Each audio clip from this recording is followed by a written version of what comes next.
readers, and welcome back to my corner of the internet. I'm Shannon, and today I've got another book talk video to share with you guys, and today we're talking about The Southern Book Club's Guide to Slaying Vampires by Grady Hendrix. That's a mouthful, and you guys, this book was a wild ride, so let's just get on into it. We first start off meeting a group of moms.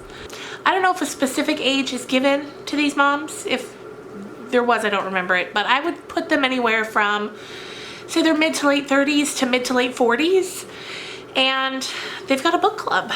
And we meet Patricia. She's our main character, and it's her turn to give the talk at book club this month. The only problem is she hasn't read the book because life has been busy. So she goes to the book club and she gives her talk, and it's a mess. But in giving it, she finds out that most of the other ladies haven't read the book either. So what they start doing is they kind of start, some of them start not a book club where they can read the books that they want to read. Not the books they have to read in this book club because no one's reading them because they're boring. So they start a book club where they read true crime novels. Just Anne Rule books, all different kinds of novels about serial killers and unsolved cases and things like that. And they love it. They really get into the books. And one of the women, she lies to her husband and tells him that it's a Bible reading group because she's pretty sure he wouldn't let her go otherwise. But anyway, they meet, they have a good time, and they read their books. So then it fast forwards a little bit from 1988 to 1993. And Patricia, so she's our main mom, and she's got two kids, Blue and Corey, and then her husband Carter, he's a psychiatrist. And one night, Patricia is attacked by one of their elderly neighbors. She's attacked. And like viciously attacked. The woman bites off a part of her ear, and it's just very disturbing, very traumatic for Patricia, of course. And then the old woman who attacks her, she's put in the hospital where she eventually dies. So clearly something was wrong with her. They're not sure, some sort of disease or something that made her kind of go rabid in a sort of way. But slowly over time, Patricia heals from that.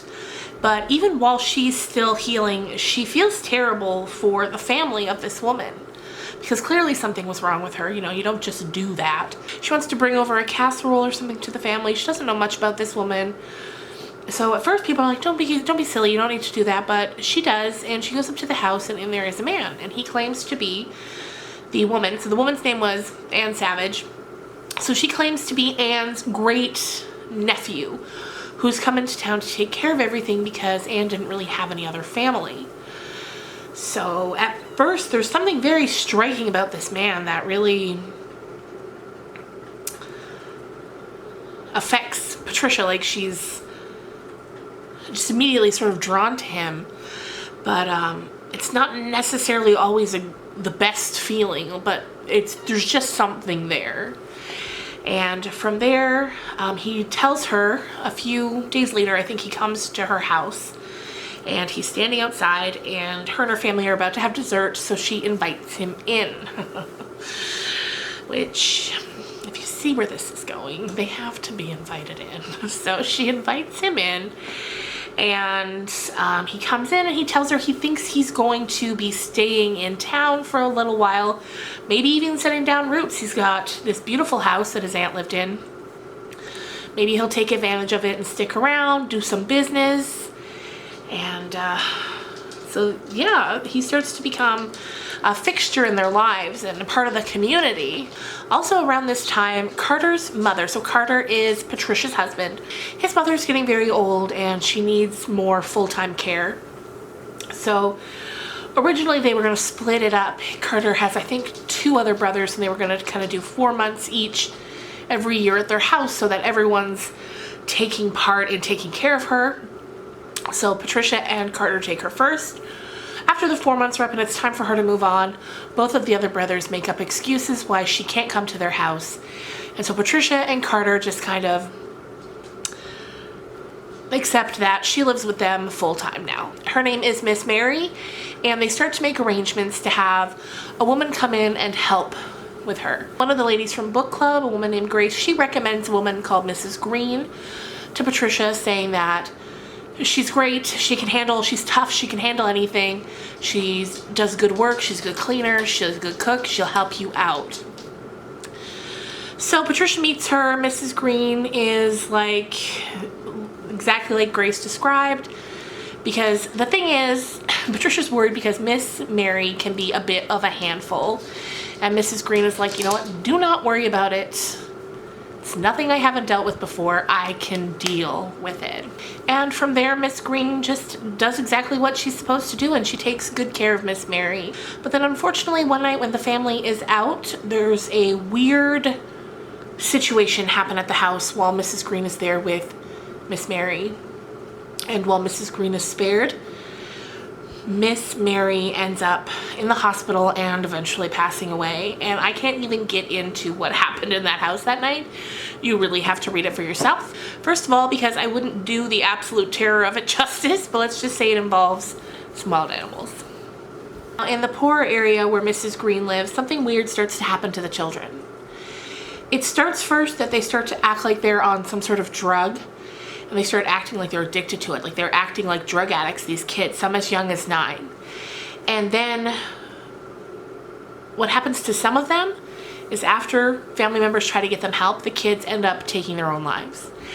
And nobody can figure out what the heck is going on.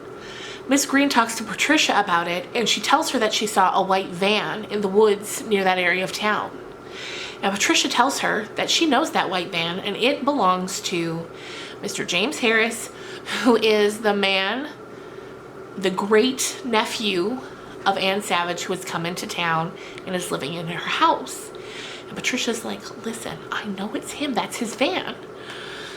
So Patricia thinks that what's happening is that he's some kind of drug dealer and he's selling these drugs to these kids.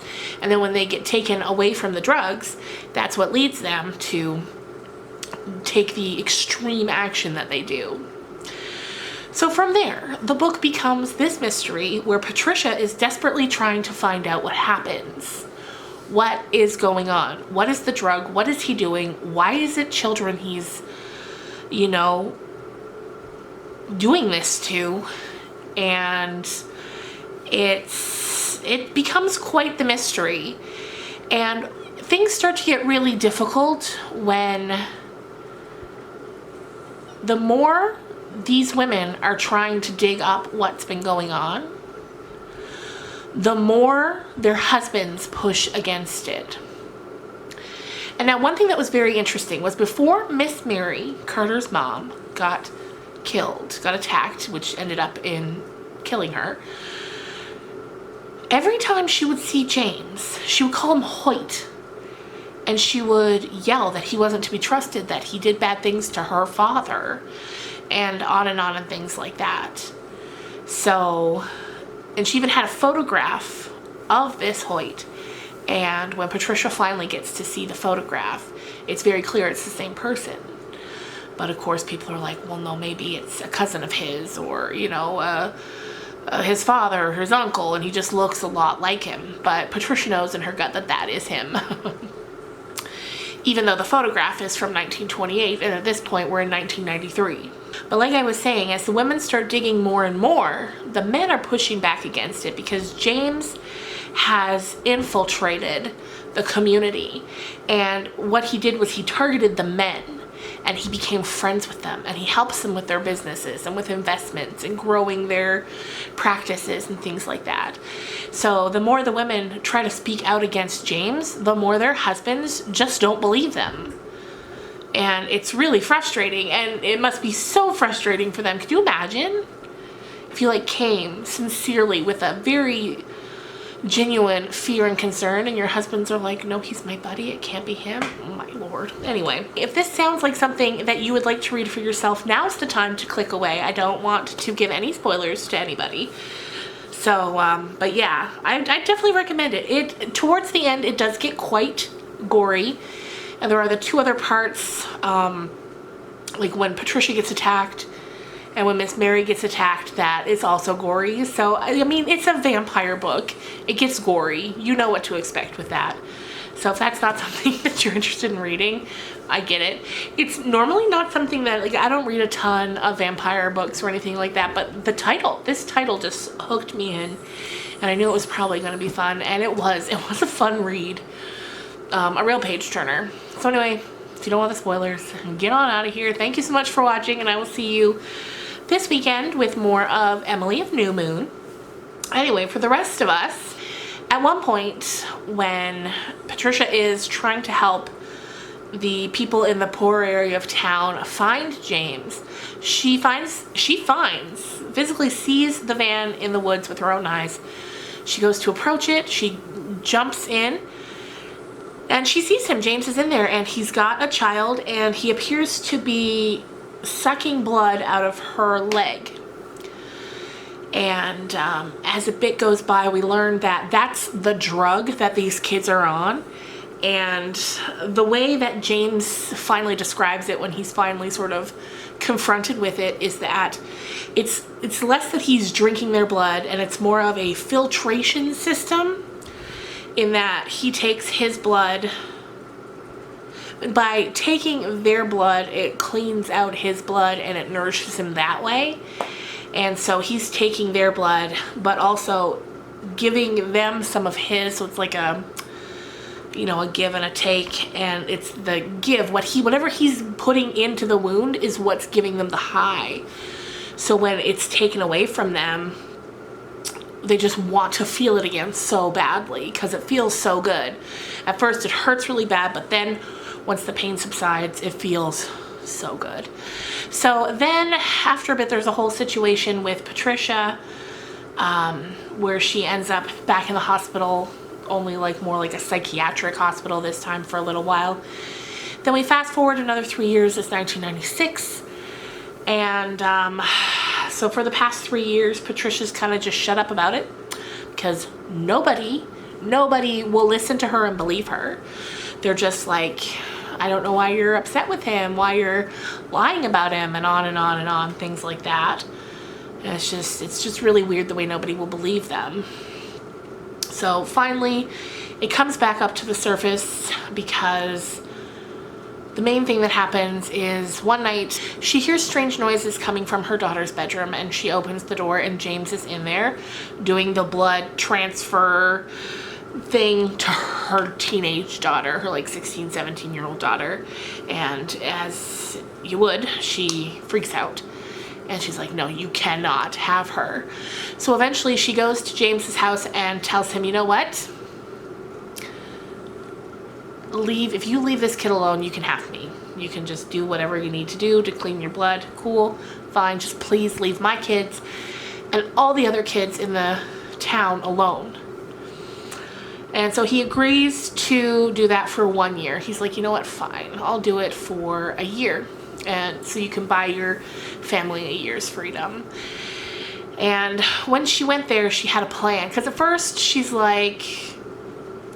tries being a little too into it before he agrees, and he sees right through that. He knows that she's onto him. So he just kind of laughs in her face, but eventually she convinces him, okay, fine, I don't want that, but I need to do that. Can you please do this? So that's when he tells her, okay, not forever, but I'll give you a year. And so this had been planned. The other girls, she went back to them to tell them, and they're kind of like, oh, no, honey, you cannot be in this again. But she has enough proof this time to fully convince her friends to get back in it with her. And they were going to come and kind of attack him after she had went there. But by the time they get there, she's already unconscious because of him taking her blood. And so her friends come in and they try to attack him. Their goal is to kill him, and they attack him, and it's just they're struggling, and as they're trying to hurt him, he's just kind of laughing at them. He's like, don't you think people have tried this before? So here's the final spoiler. What they eventually do is one of the ladies decides to take him apart, put him in pieces, put him in bags, and even as they're doing it, he's still chatting away, taunting them.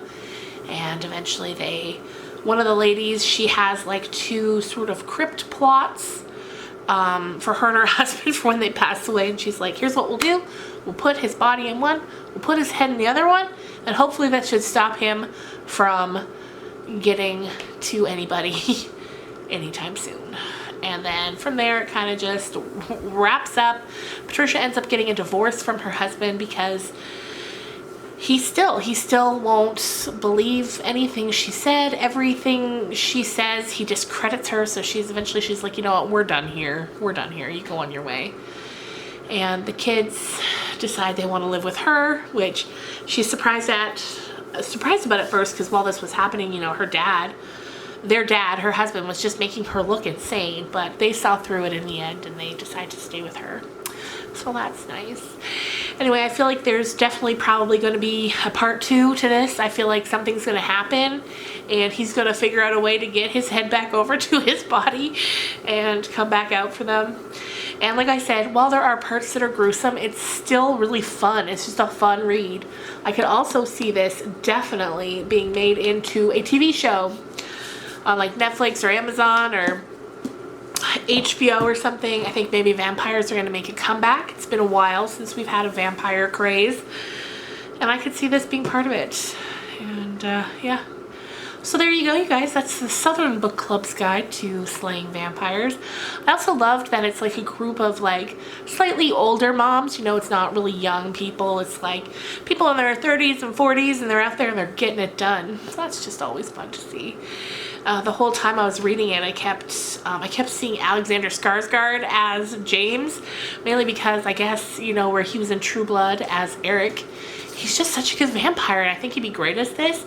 And James is described as being blonde, so if nothing else, it made my reading experience more pleasurable to picture him as James, and it's fun to think about who they might cast as the moms as well.